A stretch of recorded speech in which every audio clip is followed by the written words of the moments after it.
Picture this. It is an Indonesian night, and the humidity is just completely suffocating. Right, it's that heavy, wet heat. Exactly. You are standing right in the middle of a vast sugarcane field. The air is so thick it's almost too heavy to breathe, and it carries this rich, metallic scent of wet earth. And it's pitch black out there. Completely dark. The only sound is the wind just rustling through these towering stalks of sugarcane that surround you on all sides. It creates this literal wall of shadows. And down in the earth, surrounded by that cold, dense mud, is a woman. Buried right in the ground. Yeah, she is buried waist deep in the soil. But here is the truly terrifying part of this scene. She isn't screaming. Not making a sound. No, she isn't fighting to pull herself free at all. She is perfectly still. Her eyes are wide with anticipation because she believes, with every fiber of her being, that this is a sacred ritual. She thinks it's a blessing. She believes this burial is the exact key to changing her life, that it will bring her love, wealth, profound luck, and then from the darkness of the sugarcane come the footsteps. Slow, deliberate. You can hear the crunch of boots on the damp earth getting closer. You're standing there in the dark, and you know what she doesn't. You know this isn't some spiritual awakening. It's a trap. It's a trap. It is a masterclass in psychological manipulation, and it's about to snap shut with devastating finality. It's just, I mean, it is a scene that feels completely engineered for a psychological thriller. Yeah. Yet the sheer terror of it comes from the fact that it is documented reality. Yeah. What you just described, that's the culmination of immense trust placed in the hands of a predator who is wearing the mask of a spiritual guide. And that horrifying reality is our focus for you today on this deep dive. We are examining one of the most chilling, bizarre true crime cases in history. It really is. We're looking at the story of Ahmad Suradji. He was an infamous practitioner of dark magic in Indonesia, and his crimes basically forced an entire country to grapple with the darkest corners of human nature. Well, to really understand how a predator like Suradji operates, we have to establish the environment that even allowed him to thrive in the first place. Right, the cultural context. Exactly. In this specific cultural backdrop, black magic, or sorcery, is not treated as just spooky folklore. It functions as a highly integrated system of problem solving. People actually rely on it. They do. People from all walks of life seek out dukans. Those are shamans or sorcerers. And they go to them for tangible solutions to deeply personal issues. Like what kind of issues? I mean, anything. They might want to secure a marriage, maybe heal a stubborn illness, or even gain a competitive edge in their business. So it's very practical for them. Highly practical. And this ingrained belief system creates a very unique vulnerability. When an individual believes their spiritual guide literally holds the power to alter reality, to manifest their deepest desires, their critical thinking is entirely bypassed. Because the reward is so high. Right. They will follow instructions, no matter how isolating or strange or frightening those instructions become. The promise of the reward completely outweighs their immediate fear. And we see that vulnerability weaponized perfectly in the events that ultimately unraveled Suradji's whole facade. It started with a mistake on his part. It begins with the disappearance of a woman named Kamala. She just vanishes without a trace. Her family is, as you would expect, frantic. They are navigating that agonizing limbo where they just don't know if she is hurt, lost, or worse. The worst kind of pain. Yeah. So they hold a 3-day wake in their village to mourn and just pray for answers.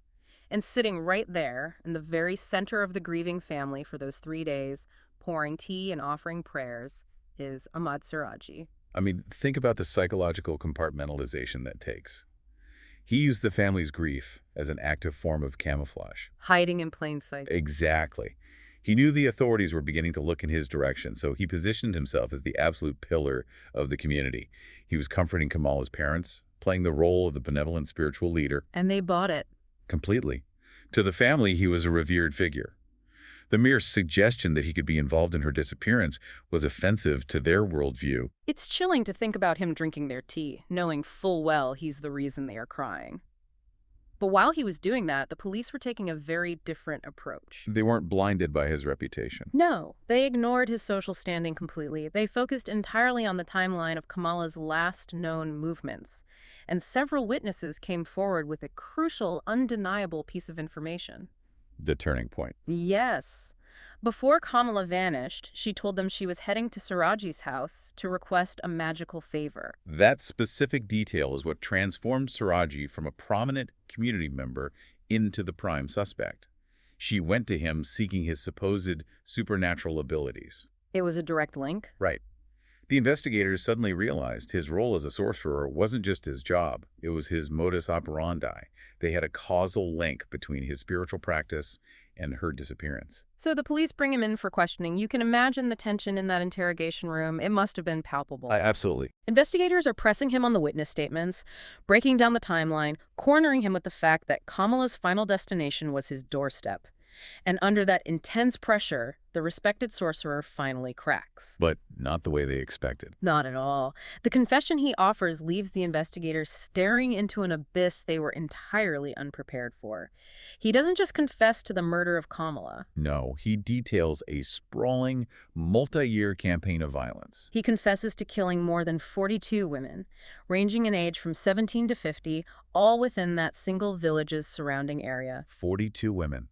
It's staggering. These seasoned investigators thought they were untangling a single tragic homicide. Suddenly, they find themselves sitting across from one of the most prolific serial killers in the region's history. And that confession immediately triggered a logistical and forensic nightmare. Pieces of where he put them. Exactly. Suradji admitted to burying his victims out in the local sugarcane fields. Law enforcement had to descend on these vast, muddy agricultural lands. They spent an entire month systematically digging through heavy, wet earth. A whole month of digging. Day after day.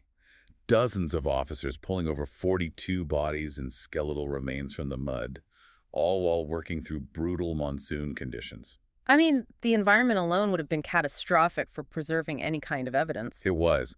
The highly acidic mud and the constant moisture severely degraded the physical remains.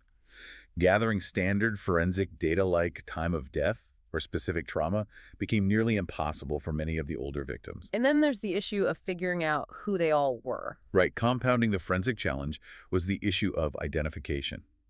Because Suradji's reputation as a powerful sorcerer had spread far beyond his local village, women traveled from neighboring provinces to seek his help. Which means local police reports are totally useless. Precisely.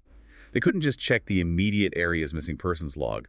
Without a centralized digital database in rural 1990s Indonesia, investigators had to cast a massive net.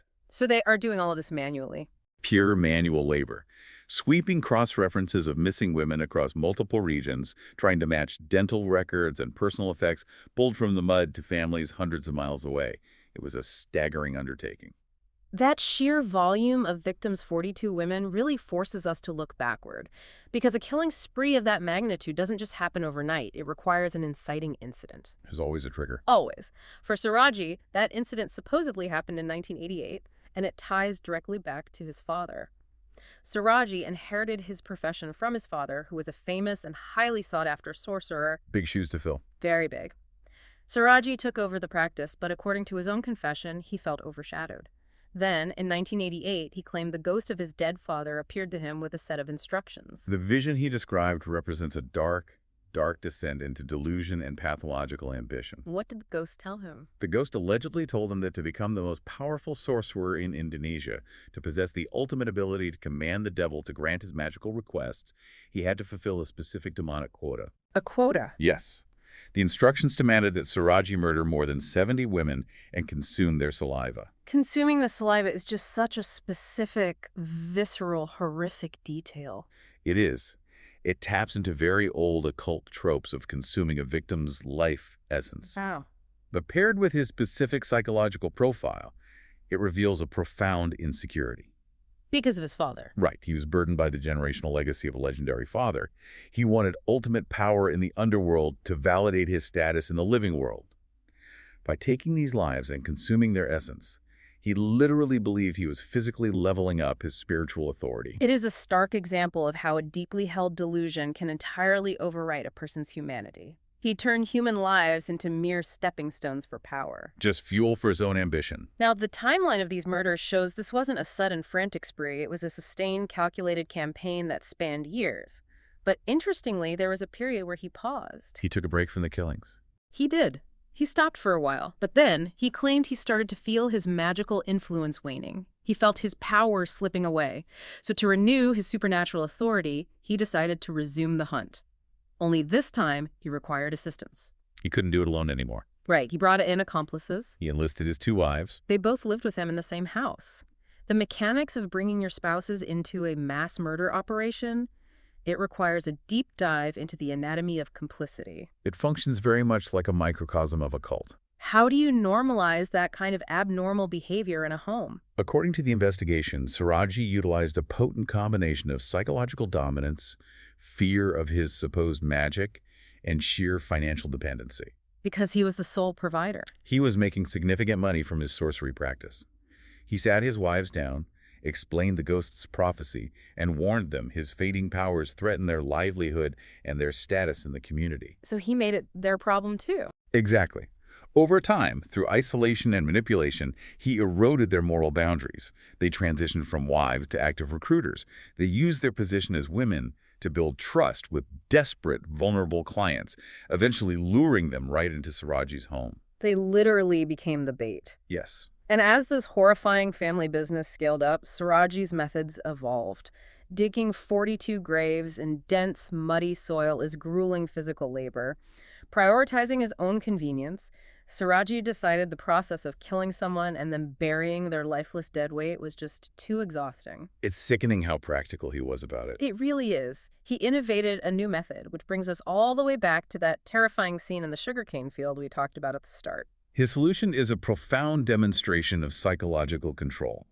He used his authority as a spiritual guide to convince his victims that the magic ritual they were paying for explicitly required them to be buried waist-deep in the sugarcane field at night. He told them it was a rule for the spell. He framed it as a necessary trial, a test of their faith and commitment to the spells they were seeking. So the victims were effectively digging their own partial graves, or at least willingly standing in them, while the earth was packed around their legs. Volunteering to be trapped. The psychology of those final moments is just chilling. The victim is standing in the dark, immobilized in the dirt. She is entirely helpless, but she feels safe. She thinks she's doing the right thing. She believes she is on the precipice of a miracle that will fix her life. Suradji approaches her, operating under the guise of completing the sacred ritual. While she is trapped, looking to him for spiritual salvation, he strangles her. Just an absolute betrayal of trust. He consumes her saliva to fulfill his father's quota, and because she is already waist-deep, he merely has to push the remaining soil over her. It was a calculated efficiency designed entirely to minimize his physical exertion. And during the excavation of those bodies, police uncovered a ritualistic detail that further highlighted his total submission to this delusion. It wasn't just random placement. Not at all. As they cleared the mud, they noticed a strict spatial pattern. Every single victim's face had been deliberately positioned by Suradji to point directly toward his house. Pacing his home? Yes. This was a rigid obedience to the rules laid out by his dead father. Even in the act of disposal, he was forcing his victims to eternally face the source of his supposed power, treating them as permanent conduits for his magic. With the bodies finally recovered and a full confession in hand, you would think the legal proceedings would be completely straightforward. Slam dunk. You would hope so. But the initial trial resulted in a massive frustration for the prosecution. We have to look back at the condition of those sugarcane fields. The degraded evidence played a pivotal role in the courtroom. The wet earth had destroyed so much of the forensic data.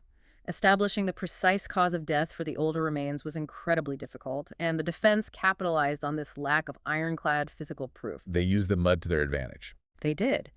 As a result, the court felt they could not hand down the death penalty immediately. They sentenced Suradji and his wives to 25 years in prison. Which is just a slap in the face given the scale of the crimes. The reaction from the village was explosive, and it is crucial to understand why. It wasn't just standard outrage. No, this wasn't just public anger over a lenient sentence. This was an existential ontological shock. These villagers had respected him, they had sought his counsel, they had dined with him and mourned alongside him at wakes for the very women he had slaughtered. The betrayal cut to the core of their spiritual belief system. Exactly. The village absolutely refused to accept the court's decision. They marched on his property, the very house those victims had been forced to face, and they burned it to the ground. They took matters into their own hands. They were attempting to purge his influence from their community completely. The case sparked a massive public outcry across all of Indonesia. It exposed the dark underbelly of unregulated spiritual practices and left a wound that the public refused to let heal without a definitive resolution. And the justice system did eventually respond to that pressure, though it took a grueling 10 years. A decade of waiting. During that decade, investigators did not stop. They continued to build the case, finding new ways to solidify the evidence against him. Finally, in 2008, a retrial was held. And things went differently. Armed with tighter legal arguments and a comprehensive presentation of his sustained, calculated methods, the prosecution finally secured the ultimate punishment. Ahmad Suradji was sentenced to death. The execution itself carried a heavy symbolic weight. How so? He was not put to death quietly behind prison walls. He was executed by a firing squad in a public square. He had to stand there, facing the very society he had manipulated and terrorized. A cinematic end. And the consequences extended far beyond his execution. Even in death, he couldn't escape it. Right. When a person dies, there is usually a family waiting to claim them, a community willing to offer a final resting place. But for Suradji, the rejection was absolute. His own family refused to take his body. They disowned him entirely. The village, the same community that once revered him as a powerful leader, banned his remains from their soil forever.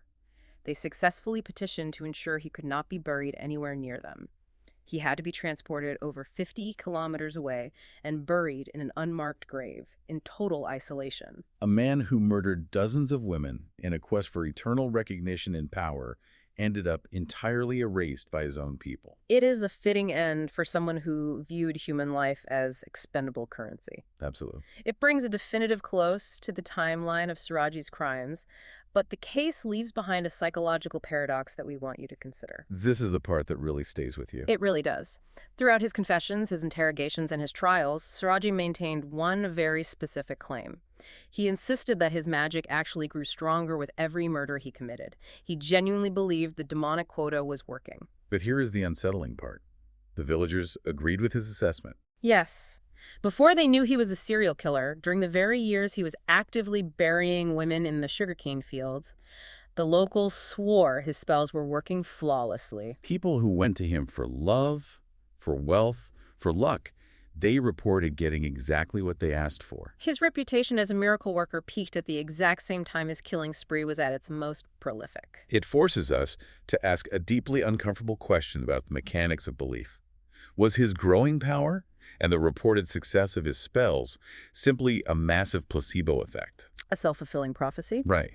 Was it fueled by his own surging dark confidence, which made his clients believe more strongly in their own outcomes, thereby manifesting those outcomes through their own renewed actions? Or does absolute, unquestioning belief, no matter how horrifically the foundation of that belief is built, somehow alter the fabric of reality for the people involved? It's a terrifying thought. Did human psychology do all the heavy lifting, creating a shared illusion of power, or is there a darker current running underneath that unquestioning faith? It's a question that lingers long after the sugarcane fields were emptied and the firing squad lowered their weapons. Keep that in mind the next time you wonder what kind of shadows hide behind closed doors, or what terrible things people will justify when they believe they hold the power to control fate itself.